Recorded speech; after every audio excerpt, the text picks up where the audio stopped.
Hello there, welcome to We Are Crafted in His Image. I'm here today with our second project in this month's Coco and Crafts, which is the Seasonal Branches stamp set.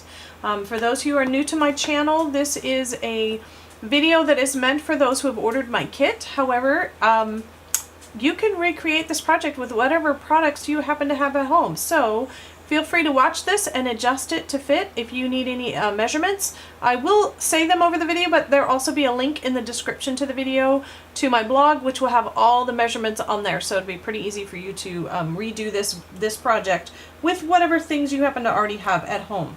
But here we have, I said it's project number 2, but we are actually going to do the ones in the kit, the number 3 bag. And there's a reason for that.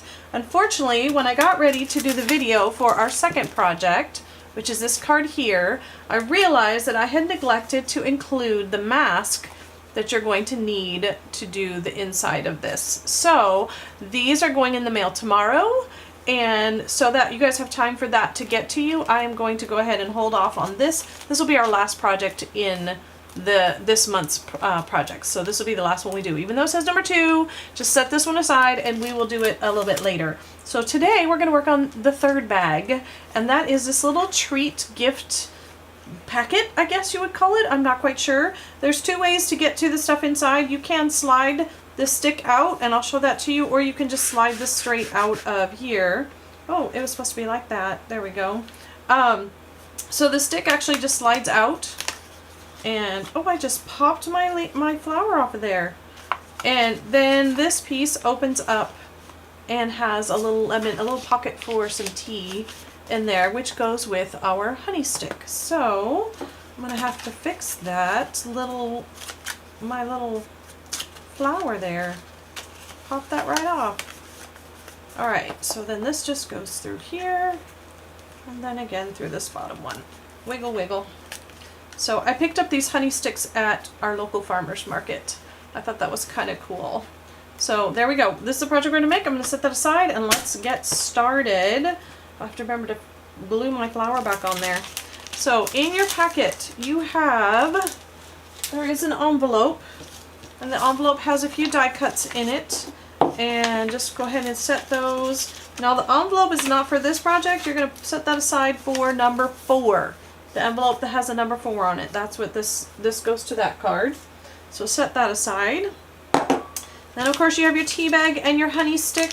Some of them are the just plain honey. Some of them were lemon. I'm not sure which was which. They weren't labeled. So there, you get whichever one you get. Here we have our base for this. I'm going to set that aside.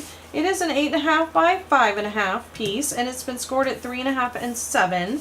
And before I fold on the score lines, I'm going to go ahead and do some stamping. So I've already mounted the large flower cluster and the individual little flower, and I'm going to pull out Boho Blue. This is one of our new inks, and I like this blue. It's a neat, nice deep blue, but it's not navy. So I'm going to go ahead and basically turn this into pattern paper by randomly stamping these flower clusters all around, trying to get the flowers going in different directions. I might even leave a few open spaces so I can fit that individual little flower in. There we go. And I'm going off the edge. I'm just going to randomly stamp these all over.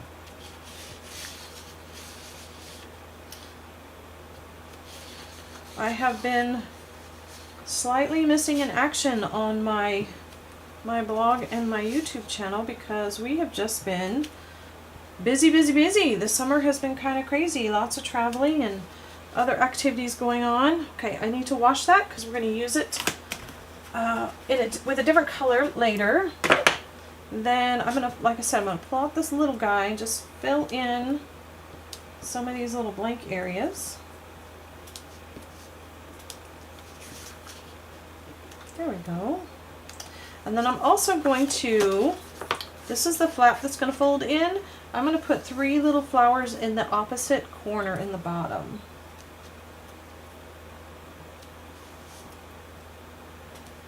There we go. Clean that one as well. Oh, my cleaner is way over on the other side of my desk. And before I put the blue away, I'm going to go ahead and do some inking along the edge. I'm going to do both the top and bottom edge, and then along the flap that gets tucked to the inside, the little pocket flap. So this side here, because this is the little flap that's going to go towards the inside, and then again along the opposite edge here. This would be the bottom, actually.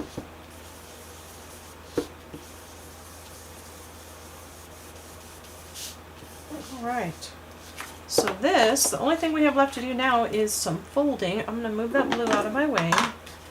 I need my folder, bone folder. There we go. Give that a good burnish. Fold this one in. Make sure my corners line up. Give that a good burnish.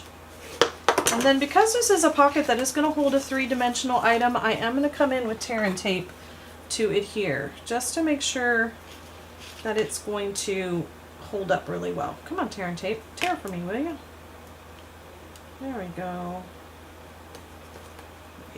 Take those off. Alright. There's that. And then I just need to peel off the backing. Just need to. My fingernails say, no, that's not happening. There we go. And then when I fold this over, I do want to make sure I give it a really good burnish so that that adhesive really adheres well. Alright, this piece is done and ready, so I'm going to set that aside. And then I have a piece of white cardstock, which is 8.5 by 4.5. And what I'm going to do right now is I'm going to tear down the two long sides. So I'm just going to give this a good tear.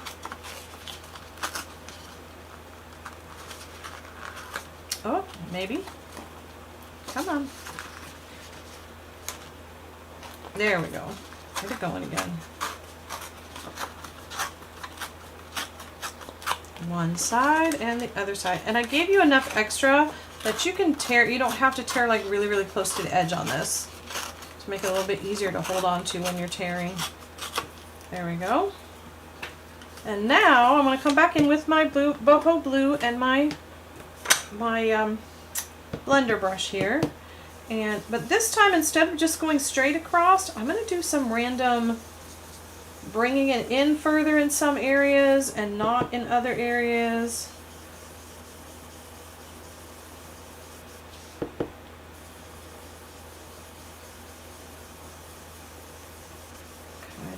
Kind of draw that down. There we go.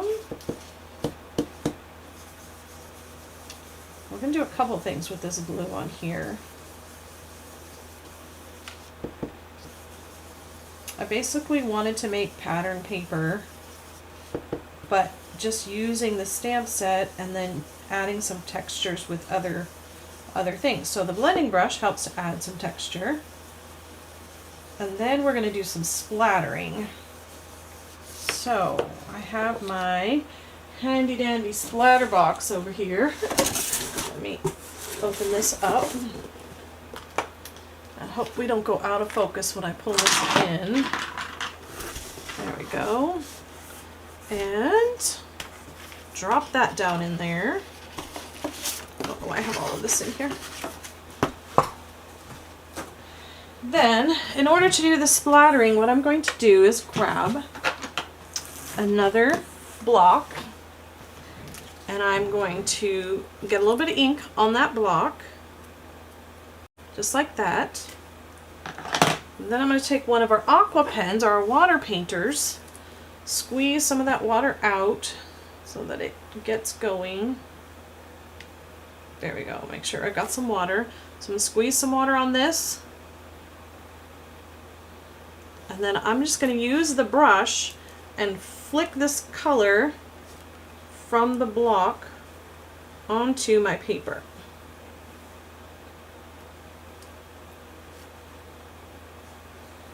And then we'll have to give that a few minutes to dry.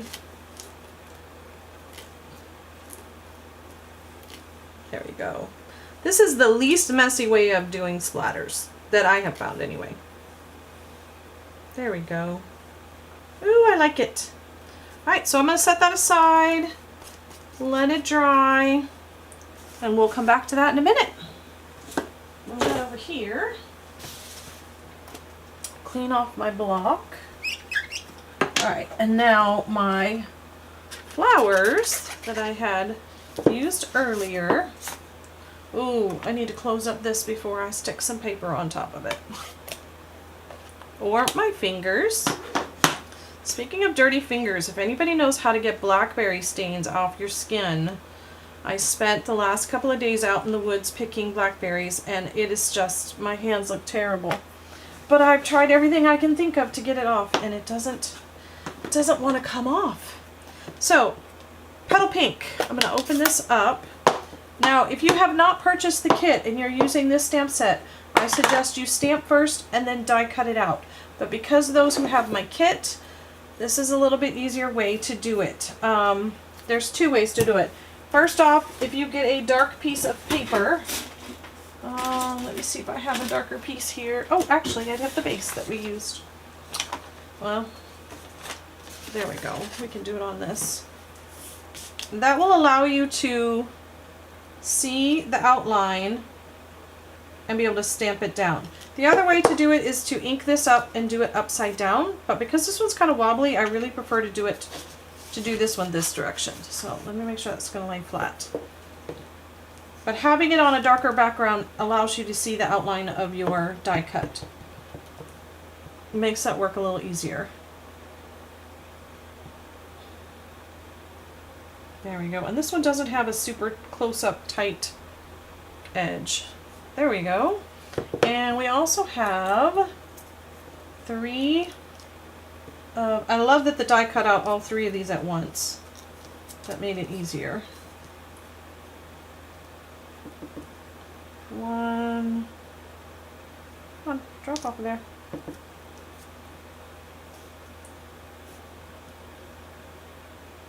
Two. And three. There we go. So we have 3 flowers there. Clean that up. Move that over there to be cleaned. And the only other stamping, well, we do have one other stamping, but we gotta wait a little bit before we can do that. I'm gonna do the bird next. And to do the bird, I need Memento ink. And, oh, I need the bird. I don't have the bird yet. I'm going to go ahead and get out the bird, and I'm also going to get out the Get Well Wishes. There it is. Get both of those out. I'm going to need a block for that. And a larger block for the bird. I've used the bird quite a bit. I like him. So again, I'm going to do him straight this direction because I have a darker background. It's not too hard. And I believe I've mentioned in previous videos, when you're stamping this bird, you don't have to push super hard. If you push down hard, you lose some of the details in the feathers and his eye. There we go. Oh, he looks good. All right. I'm going to give that just a minute to dry. And my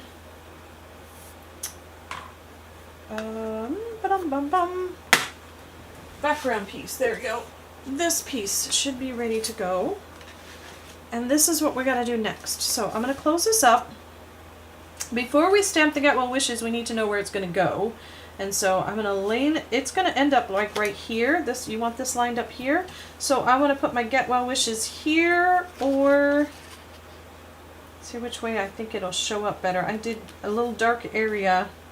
Actually, I did that on this one too. It's kind of dark behind the Get Well Wishes.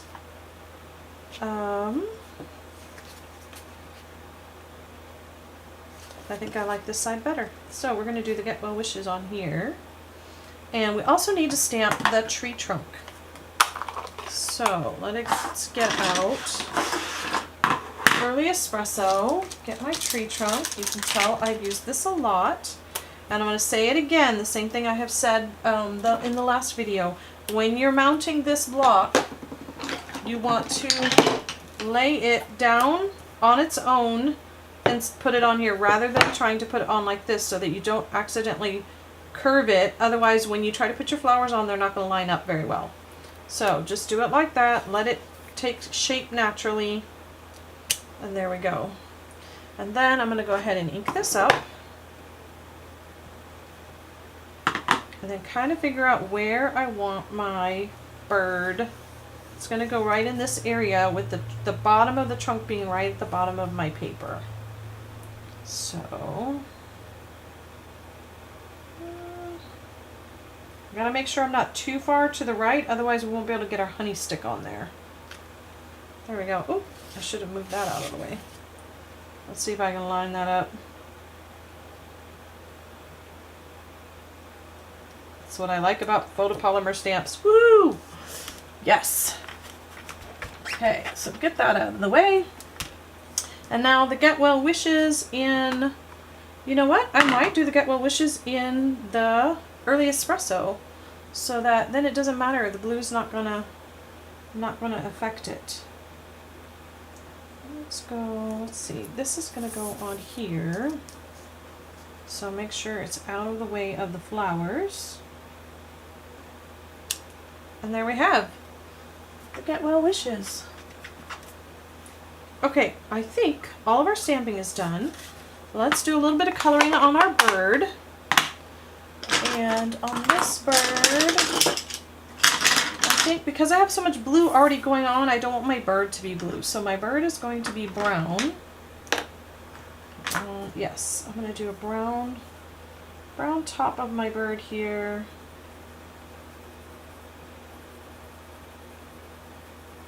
And I think the bottom part will do gray. The one thing with birds, you can make these any color you want. They come in so many different colors. I am using watercolor pencils, but you could use colored pencils. You could do marker. You could do whatever really you want. I'm using the watercolor because I like being able to blend, and I like that I can get into these tiny details. So on the belly, I'm just going to do the belly in the crushed curry. And I like to focus a lot of the color here at the base of the belly. Oh, don't forget his beak. Put a little bit on his beak. A little bit at the base of the belly like that. And then I'm going to come in with blender pens. Let me see. Nope, these are green and brown.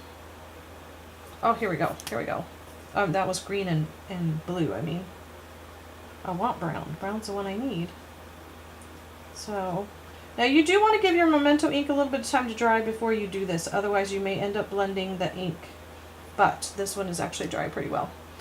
Then, is this end a gray end? This will work for gray. I'm going to go ahead and blend in this gray. Whoop, come here, birdie. Don't take off on me. Let me get another one that I'm going to use for the yellow on his belly.